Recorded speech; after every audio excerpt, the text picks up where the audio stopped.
Good morning, welcome to 30/60. నేను ప్రతిభ. ముందుగా headlines.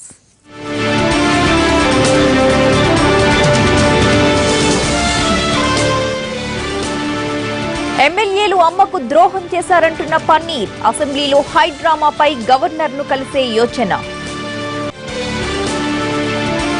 యూపీలో మూడో దశ పోలింగ్ ప్రారంభం. సొంత ఇలాకాలో అఖిలేష్ కు అగ్ని పరీక్ష. మార్పు కోసం మనిషికి 10 రూపాయలు ఇవ్వండి. మణిపూర్ ఎన్నికల్లో ఇరోం షర్మిల కొత్త వ్యూహం. రాప్తాడు కదిరిలో వర్గ పోరుపై చంద్రబాబు సీరియస్. క్రమశిక్షణ తప్పితే సహించేది లేదంటూ వార్నింగ్. గుంటూరులో రేపు చేనేత గర్జన. నేతన్నలకు పవన్ కళ్యాణ్ మద్దతు.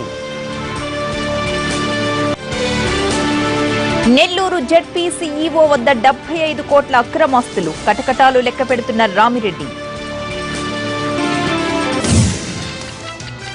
సిరిసిల్ల చేనేత కార్మికులతో ఇవాళ సమావేశం కానున్నారు సీఎం కేసీఆర్. చేనేత మగ్గాలపై ఆధారపడ్డ వారి స్థితిగతులు బాగాలేవని, బతకడం కష్టమై ఆత్మహత్యలు చేసుకుంటున్నారని అన్నారాయన.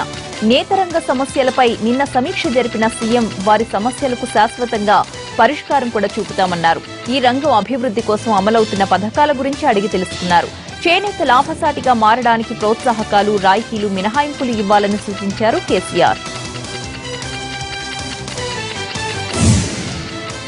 గ్రామీణ ప్రాంతాలకు మరిన్ని ఇళ్లు కేటాయించాలని నిర్ణయించారు ఏపీ సీఎం చంద్రబాబు. గ్రామీణ ప్రాంతాల్లో ప్రధానమంత్రి ఆవాస్ యోజన పథకం కింద చేపట్టిన ఇళ్లకు సంబంధించి ఏపీకి తక్కువ కేటాయింపులు ఉన్నాయన్నారు చంద్రబాబు.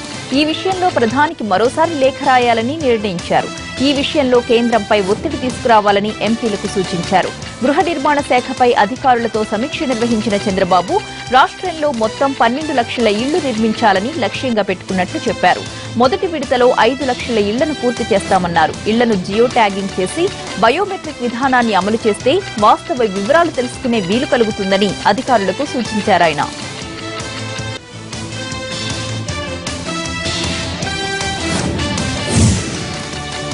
తెలంగాణ ఐటీ మంత్రి కేటీఆర్ కు మరోసారి అరుదైన గౌరవం దక్కింది. స్టాన్ఫోర్డ్ యూనివర్సిటీ వార్షిక సమావేశంలో కీలకోపన్యాసం చేయాల్సిందిగా వరుసగా రెండోసారి ఆయనకు ఆహ్వానం అందింది. ఆధునిక భారతదేశ ప్రతినిధిగా కేటీఆర్ ను అభివర్ణించింది. స్టాన్ఫోర్డ్ మే 18, 19 తేదీల్లో జరగనున్న వార్షికోత్సవానికి కేటీఆర్ హాజరవుతారు. తెలంగాణ ప్రగతి, టెక్నాలజీ ఆధారంగా ఉద్యోగాలు, ఎంటర్ప్రెన్యూర్షిప్ ప్రోత్సాహం వంటి అంశాలపై మంత్రి ప్రసంగించనున్నారు. తెలంగాణలో ఒంటరి మహిళలను గుర్తించేందుకు సమగ్ర సర్వే నిర్వహించి ఏప్రిల్ 1 నుంచి వారికి పెన్షన్స్ అందేలా చర్యలు తీసుకోవాలని ఆదేశించారు పంచాయతీరాజ్ శాఖ మంత్రి జూపల్లి కృష్ణారావు.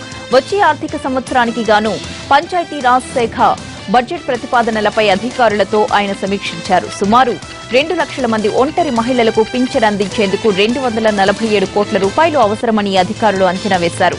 దీంతో జిల్లాల వారీగా సమాచారాన్ని సేకరించి ఒంటరి మహిళల సంఖ్యను నిర్ధారించాలన్నారు జూపల్లి.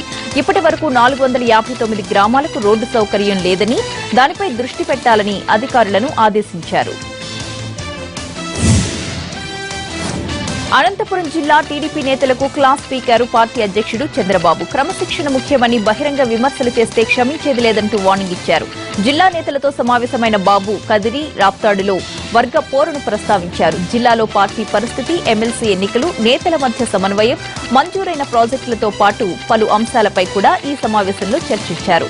భేటీలో మంత్రులు సునీత, పల్లె రఘునాథ్ రెడ్డి, చీఫ్ విప్ కాలువ శ్రీనివాసులు పాల్గొన్నారు.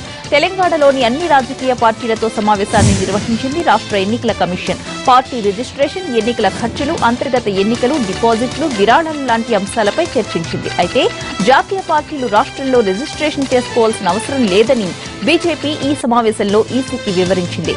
పార్టీ విధి విధానాలను ఎలక్షన్ కమిషన్ వెబ్సైట్లో పెట్టాలని డిమాండ్ చేసింది.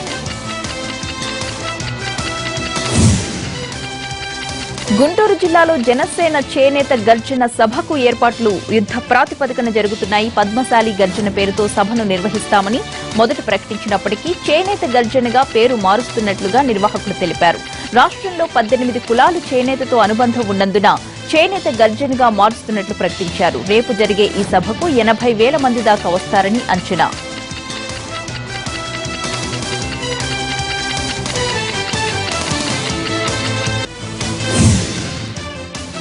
విశాఖ ఈఎన్టీ ఆసుపత్రిలో ఆకస్మిక తనిఖీలు చేశారు మంత్రి కామినేని శ్రీనివాస్. కాక్లియర్ ఇంప్లాంట్ సర్జరీతో 3 ఏళ్ల బాలుడు జయశ్రీకర్ మృతి చెందడంపై వైద్యుల్ని ప్రశ్నించారు. ఎనస్థీషియా మోతాదులో తేడాల కారణంగా ఆపరేషన్ విఫలమైందన్న ఆరోపణలపై వివరణ కోరారాయన.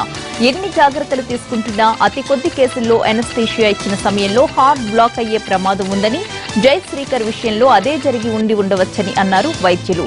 దీంతో పూర్తిస్థాయి విచారణ జరిపి నివేదిక సమర్పించాలని ఆదేశించారు మంత్రి. ఉత్తరాంధ్ర, రాయలసీమలపై కేంద్ర, రాష్ట్ర ప్రభుత్వాల వైఖరిని నిరసిస్తూ విశాఖలో లోక్సత్తా చేపట్టిన మౌన దీక్షకు సంఘీభావం తెలిపారు మాజీ మంత్రులు. ఆందోళనకారులకు నిమ్మరసమిచ్చి దీక్ష విరమింపచేశారు కొణతాల రామకృష్ణ, దాడి వీరభద్రరావు. విభజన చట్టం హామీల్ని అమలుపరచడంలో బీజేపీ, టీడీపీలు పూర్తిగా విఫలమయ్యాయని ఆరోపించారు. పార్లమెంట్ సాక్షిగా ఇచ్చిన హామీలకు విలువనివ్వకుండా ప్రభుత్వాలు పనిచేస్తున్నాయని విమర్శించారు. ప్రత్యేక హోదా కంటే ప్యాకేజ్ ఏ విధంగా ఉత్తమమో చెప్పాలన్నారు మాజీ మంత్రులు.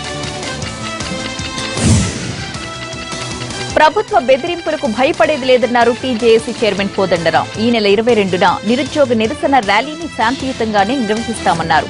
నిజామాబాద్ జిల్లా డిచ్పల్లిలోని తెలంగాణ యూనివర్సిటీ విద్యార్థి మహాసభకు హాజరైన కోదండరాం ర్యాలీకి ఇప్పటి వరకు పోలీసు అనుమతి లభించలేదన్నారు. అయినా సరే అడ్డుకోవడం ఎవరితరం కాదన్నారు. అధికారంలోకి వస్తే 1,20,000 ఉద్యోగాలు ఇస్తామని చేసిన వాగ్దానాన్ని టీఆర్ఎస్ సర్కార్ నిలబెట్టుకోలేదన్నారు. నిరుద్యోగ ర్యాలీకి పోలీసులు అనుమతి ఇవ్వడం లేదంటూ హైకోర్టును ఆశ్రయించింది టీజేఏసీ. శాంతియుతంగా ఎలాంటి హింసాత్మక ఘటనలకు తావు లేకుండా ర్యాలీ చేపడతామని చెప్పినా హైదరాబాద్ పోలీసులు అనుమతి ఇవ్వడం లేదని టీజేఏసీ నేతలు పిటిషన్లో పేర్కొన్నారు. సుందరయ్య విజ్ఞాన కేంద్రం నుంచి ఇందిరా పార్క్ వరకు నిర్వహించే ర్యాలీకి అనుమతినిచ్చేలా పోలీసులను ఆదేశించాలని విజ్ఞప్తి చేశారు. హోంశాఖ ముఖ్య కార్యదర్శి, Hyderabad police commissioner, Chikkadapalli ACP, Chikkadapalli PS, ఎస్ఓహెచ్లను ప్రతివాదులుగా పేర్కొన్నారు. ఈ వ్యాజ్యంపై రేపు విచారణ జరుగుతోంది.